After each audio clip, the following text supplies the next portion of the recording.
बिस्मिल्लाहिर्रहमानिर्रहीम अस्सलाम वालेकुम। आज हम डिस्कस करने जा रहे हैं स्पीशीज़ एंड स्पेशिएशन। तो सबसे पहले हम स्पीशीज़ की डेफिनेशन देखते हैं। Species is a group of individual that can interbreed and produce fertile offspring under natural condition. तो स्पीशीज़ हम उसे कहते हैं जो ग्रुप की फॉर्म में रहे और ग्रुप के जो इंडिविजुअल हैं वो एक दूसरे के साथ इंटरब्रीड करें और इंटरब्रीड करने के बाद जो बच्चा पैदा हो उनका वो फर्टाइल हो। फर्टाइल का मतलब क्या है कि वो बच्चा भी जब बड़ा हो तो वो भी अपने जैसे बच्चे पैदा कर सके। तो इसको हम क्या कहते हैं? स्पीशीज़ कहते हैं। Member of same species share similar physical and genetic trait. तो अगर हम एक स्पीशीज़ की बात करें तो उसके तमाम इंडिविजुअल की फिजिकल और जेनेटिक ट्रेट जो हैं वो सेम होते हैं।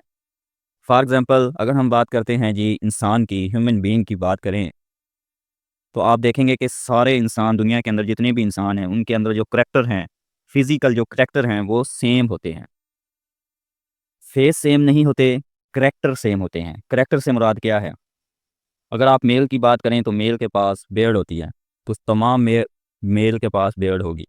इस तरह फीमेल में देखेंगे तो फीमेल के पास मेमोरी ग्लैंड होते हैं, तो तमाम में फीमेल के पास मेमोरी ग्लैंड होंगे। इसको कहते हैं ये फिजिकल और जेनेटिक ट्रेट इनके सेम होते हैं। Member of different species do not produce viable. लेकिन अगर हम दो अलग अलग स्पीशीज देखें तो जब वो इंटरब्रीड करें तो फिर जो बच्चा पैदा होगा वो फर्टाइल नहीं होगा। वो फर्टाइल नहीं होगा। इसकी एग्जांपल डंकी है। डंकी को हम हॉर्स के साथ इंटरब्रीड करवाते हैं, उसकी क्रॉस ब्रीडिंग होती है, तो उससे जो उनका बच्चा पैदा होता है उसको माउल कहते हैं। और ये माउल फर्टाइल नहीं होता, ये स्टीराइल होता है, ये अपने बच्चे पैदा नहीं कर सकता। ठीक है। तो इस क्योंकि डंकी और हॉर्स ये दो अलग अलग स्पीशीज़ हैं। नेक्स्ट हम बात करते हैं कि हम ये बात कर रहे हैं कि जो स्पीशीज़ होती हैं उनके जो ग्रुप हैं वो एक दूसरे के साथ इंटरब्रीड करते हैं और फर्टाइल ऑफस्प्रिंग पैदा करते हैं। लेकिन जो दो अलग अलग स्पीशीज़ हैं वो एक दूसरे के साथ इंटरब्रीड नहीं करती, उसको हम कहते हैं रिप्रोडक्टिव आइसोलेशन। कि दो इंडिविजुअल्स साथ रह रहे हैं लेकिन वो एक दूसरे के साथ इंटरब्रीड नहीं कर रहे, तो उसको हम कहते हैं रिप्रोडक्टिव आइसोलेशन। अब ये क्यों ज़रूरी है, इसकी क्या इंपॉर्टेंस है? Help keep species separate. तो पहली इसकी इंपॉर्टेंस ये है कि जो रिप्रोडक्टिव आइसोलेशन होती है डिफरेंट स्पीशीज़ के दरमियान, तो वो हमें एक स्पीशीज़ को दूसरी स्पीशीज़ से सेपरेट करने के लिए हमारी हेल्प करती है। अगर दो अलग अलग स्पीशीज़ हैं और वो इंटरब्रीड करेंगी तो इंडिविजुअल जो पैदा होंगे वो ब्लेंड पैदा होंगे और वो स्टीराइल होंगे। तो इससे फिर हमें मुश्किल पेश आती है कि इस स्पीशीज़ को दूसरी स्पीशीज़ से कैसे हम सेपरेट करेंगे। एक साइंटिस्ट था अर्नस्ट मायर, इसने स्पीशीज़ की डेफिनेशन जो बनाई और ज़्यादा इसने जो फोकस किया वो रिप्रोडक्टिव आइसोलेशन पर फोकस किया। इसने कहा कि अगर कोई दो स्पीशीज़ अलग अलग हैं और वो इंटरब्रीड कर रही हैं तो फिर हम उसको स्पीशीज़ नहीं कहेंगे। स्पीशीज़ हम उसको उस सूरत में कहेंगे जब वो अपने इंडिविजुअल के साथ रिप्रोड्यूस करें और जो ऑफस्प्रिंग पैदा हो वो फर्टाइल हो। इसी तरह एक स्पीशीज़ की टाइप है जिसको क्रिप्टिक स्पीशीज़ कहते हैं। क्रिप्टिक स्पीशीज़ वो स्पीशीज़ होती है जो उसका जो लुक है वो सिमिलर होता है, लेकिन उसका जो जेनेटिकली वो एक दूसरे से डिफरेंट होती हैं। यानी कि दो अलग अलग स्पीशीज़ हैं, उनका जो अपीयरेंस है, फिजिकल अपीयरेंस वो हमें सेम नज़र आती है, लेकिन वो जेनेटिकली एक दूसरे से डिफरेंट होती हैं। यानी कि वो एक दूसरे के साथ इंटरब्रीड नहीं कर सकती। इसकी एग्जांपल एक आपको देते हैं, ग्रीन ट्री फ्रॉग। तो ये फ्रॉग की तरह दिखने वाला है, लेकिन ये ना जो आम फ्रॉग होता है उनके साथ ये इंटरब्रीड नहीं कर सकता। क्यों नहीं कर सकता? क्योंकि ये जेनेटिकली डिफरेंट है उससे, फिजिकली अपीयरेंस उसकी नॉर्मल फ्रॉग की तरह लगती है। नेक्स्ट हम बात करते हैं स्पेशिएशन। स्पेशिएशन क्या है? It is a process by which new species evolve from common ancestor. ये एक ऐसा प्रोसेस है जिसमें एक स्पीशीज दूसरी स्पीशीज से ड्राइव होती है, यानी कि एक स्पीशीज दूसरी स्पीशीज से अलग होकर एक नई स्पीशीज बन जाती है। तो उस प्रोसेस को कहते हैं स्पेशिएशन। अब ये एक स्पीशीज दूसरी स्पीशीज से अलग होकर न्यू स्पीशीज कैसे बनी, उसकी क्या वजह है? Cause by genetic change. जो एक स्पीशीज अपने इंडिविजुअल से अलहदा हुई और एक नई स्पीशीज़ बन गई, उसके अंदर जीन की चेंजेज़ हुई, जेनेटिक चेंज आई और उस जेनेटिक चेंज की वजह से एक ही स्पीशीज़ के इंडिविजुअल थे, लेकिन अब वो अलग-अलग स्पीशीज़ बन गए हैं।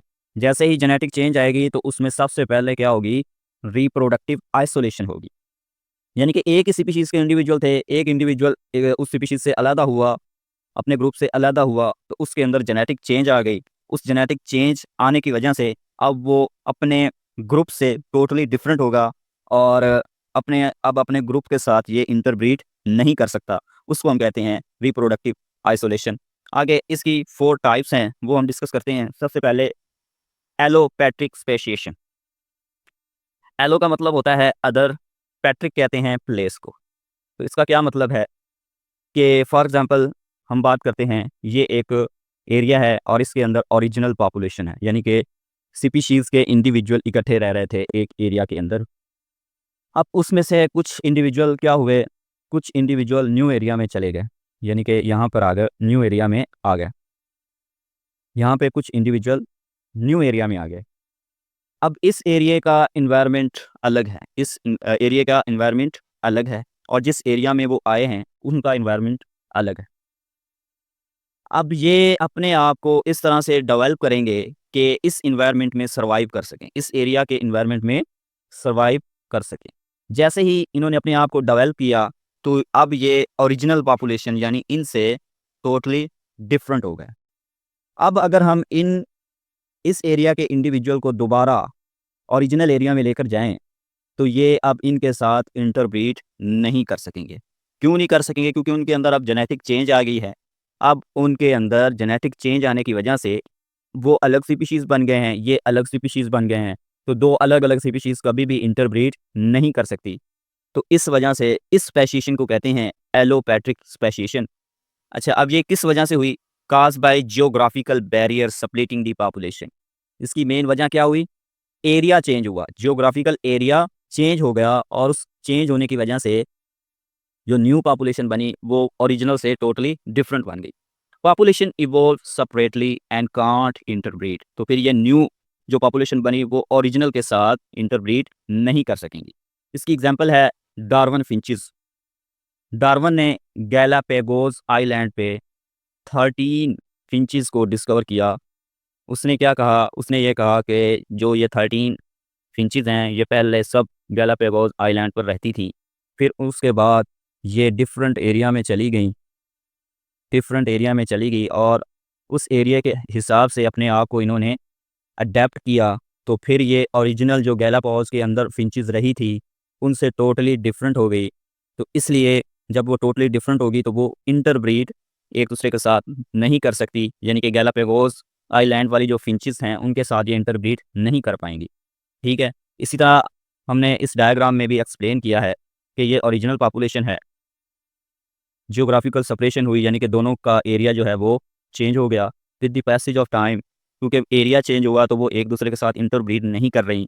तो इस वजह से उनमें क्या आ गई? रिप्रोडक्टिव आइसोलेशन आ गई और अब ये टोटली एक दूसरे से डिफरेंट हैं। वो ये इस एरिया की अलग स्पीशीज़ हैं और इस एरिया की अलग स्पीशीज़ हैं, लेकिन इनका ओरिजिन जो है वो सेम है।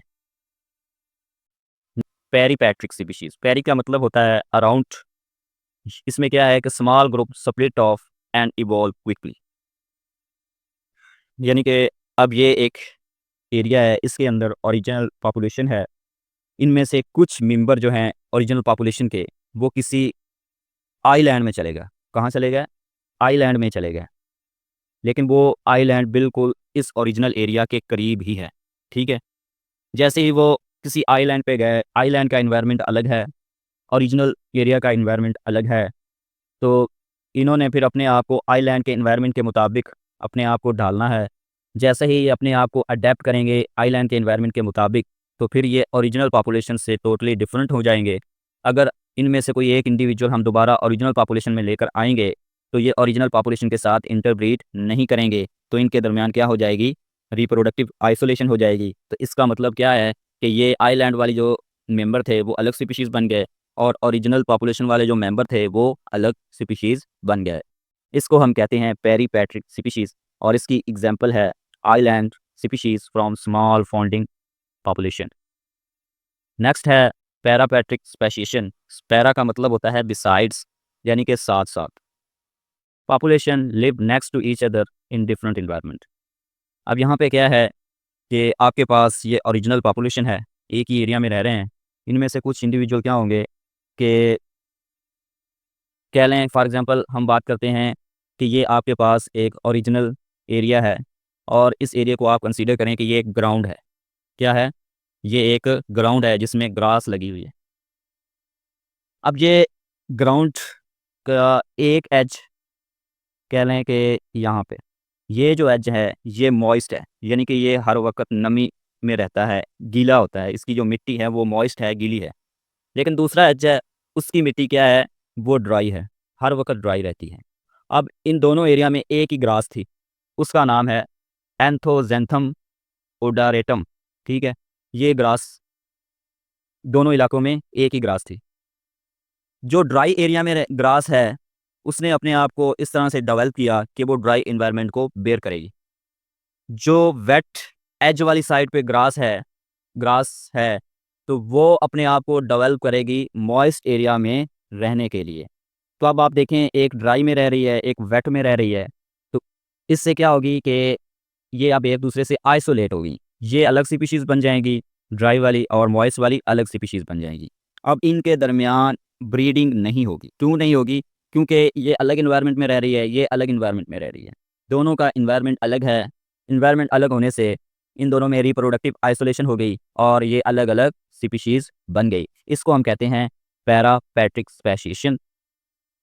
लिमिटेड जीन फ्लो, और इसमें जीन फ्लो भी लिमिटेड हो जाता है, बहुत कम हो जाता है। एडेप्टेशन टू लोकल कंडीशन, तो लोकल कंडीशन क्या है कि एक एरिया ड्राई है, ये लोकल कंडीशन है, और दूसरा एरिया मॉइस्ट है, तो ये भी लोकल कंडीशन है। इसकी एग्जांपल हमने ये डिस्कस कर ली। Next, sympatric speciation. सिम का मतलब होता है सेम। ठीक है, यानी कि एक ही एरिया के अंदर ये ऑर्गेनिज्म रहेंगे। New species form in same area, एक ही एरिया में रह रहे हैं लेकिन न्यू स्पीशीज बन गई। वो कैसे बनी? वो बनी है पॉलीप्लाइडी निश डिफरेंशिएशन से। कैसे? अब हम बात कर रहे हैं जी सिम्पैट्रिक स्पेशिएशन की। सपोज करें कि ये एक एरिया है और इसमें एक ही स्पीशीज़ के इंडिविजुअल रह रहे हैं। अब इन एक ही स्पीशीज़ के इंडिविजुअल में दो ऐसे इंडिविजुअल थे, मेल और फीमेल। उन्होंने इंटरब्रीड किया। मेल था डिप्लॉयड, फीमेल भी थी डिप्लॉयड। लेकिन जो बच्चा पैदा हुआ वो डिप्लॉयड पैदा नहीं हुआ, वो टेट्राप्लॉयड हुआ। मतलब कि उसके अंदर माँ बाप से ज़्यादा क्रोमोसोम के पेयर्स आ गए। इस कंडीशन को कहते हैं पॉलीप्लॉइडी। ठीक है, अब माँ भी डिप्लॉयड है, बाप भी डिप्लॉयड है, लेकिन बच्चा क्या है, टेट्राप्लॉयड। तो इसका मतलब क्या है, ये माँ बाप से टोटली क्या है, डिफरेंट है। ठीक है, तो जब ये माँ बाप से टोटली डिफरेंट होगा तो दूसरी बात ये है कि ये फर्टाइल नहीं होगा। क्या होगा? स्टीराइल होगा। ये अपने बच्चे पैदा नहीं कर सकेगा। तो इसका मतलब क्या है कि माँ बाप तो स्पीशीज़ थी, एक ही स्पीशीज़ के इंडिविजुअल थे, लेकिन टेट्राप्लॉइड क्या है, वो स्टीराइल है, वो माँ बाप से टोटली अलग है, तो वो ये अलग स्पीशीज़ बन गया। ठीक है, ये अलग स्पीशीज़ बन गया। ये ज़्यादातर किस में होता है? ये ज़्यादातर प्लांट में होता है, क्योंकि प्लांट के अंदर पॉलीप्लॉइडी कंडीशन एग्जिस्ट करती है, एनिमल्स के अंदर एग्जिस्ट नहीं करती। जब पॉलीप्लॉइड बच्चा आएगा तो उसकी निश भी अलग होगी, यानी कि उसका जॉब और रोल एनवायरनमेंट में अलग होगा। जैसे ही रोल भी उसका अलग हो गया, जेनेटिक चेंज भी उसमें आ गई, तो साफ ज़ाहिर है वो एक न्यू स्पीशीज़ बन गई। तो इसको हम कहते हैं सिम्पैट्रिक स्पेशिएशन। ठीक है, तो ये था आज का हमारा topic, species and types of speciation. उम्मीद है आपको इसकी समझ आई होगी। अगर आपको इस लेक्चर की समझ आई है तो अपने दोस्तों के साथ इस वीडियो को शेयर करें, हमारे चैनल को सब्सक्राइब करें और हमारी वीडियो को लाइक करें।